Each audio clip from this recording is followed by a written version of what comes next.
বাজারে মুরগির দাম চড়া। মাত্র এক সপ্তাহের ব্যবধানে সব ধরনের মুরগির দর কেজিতে বেড়েছে 20 থেকে 40 টাকা। পেঁয়াজের দামও বেড়েছে বেশ খানিকটা। যৌক্তিক কারণ ছাড়াই আদা রসুনের ঝাঁঝও বাড়ছে তরতরিয়ে। আলুর দামও ঊর্ধ্বমুখী। জিয়াউল হক সবুজের রিপোর্ট। গরমের তীব্রতার সাথে পাল্লা দিয়ে বাড়ছে রান্নার অন্যতম উপকরণ পেঁয়াজের ঝাঁঝ। মাত্র কয়েকদিনের ব্যবধানে মানভেদে 5 থেকে 10 টাকা বেড়েছে দেশি পেঁয়াজের দাম। রাজধানীর কারওয়ান বাজারেই পেঁয়াজের দর উঠেছে কেজিতে 65 থেকে 70 টাকা। এক সপ্তাহ আগে নিয়েছিলাম পাল্লা 250 টাকা, এখন পাল্লা 340 টাকা করে। শুধু দেশি পেঁয়াজ যদি থাকে তাহলে আপনার সামনে আরো বাড়ি যাবে, কারণ এক পদের পেঁয়াজ চলতে আছে, বুঝলেন নাই? বাইরের পিসটা বন্ধ কারণে দেশি পিসটা চাহিদা, তো এই কারণে পিসটা আস্তে আস্তে কমতেছে, এই কারণে দাম বাড়তেছে।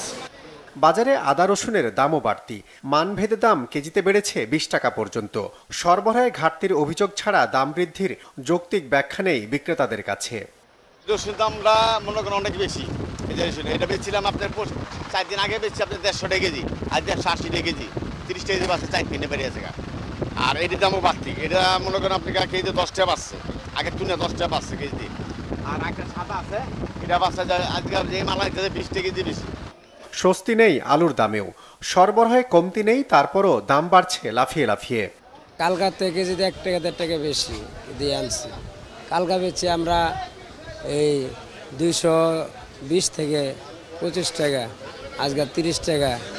মধ্যবিত্তের জন্য আমাদের জন্য অনেক কষ্ট হয়। বাজারে আরও অনেক তদারকি করা উচিত এবং দাম কমানো উচিত সরকারের। মুরগির বাজারও বেশ চড়া। বেড়েছে ব্রয়লার ও সোনালী সব ধরনের মুরগির দামই।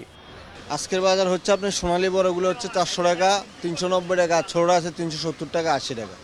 আর ব্রয়লার বাজার হচ্ছে 200-210 টাকা। ইনকাম সোর্স নাই ভাই, ইনকাম সোর্স নাই, কিন্তু বাজারে বৃদ্ধি অনেক, মানুষ তো খাইতে পারতেছে সেটা। যেখানে আগে যে কাস্টমার মুরগি নিত 10 টাকা, কাস্টমার না 5টা, যে 5টা নিত সে নিত 2টা। দাম নিয়ন্ত্রণে উৎপাদন ও পাইকারি পর্যায়ে নিয়মিত বাজার মনিটরিং জোরদারের অনুরোধ জানিয়েছেন ভোক্তারা। জিয়াউল হক সবুজ, বাংলা ভিশন, ঢাকা।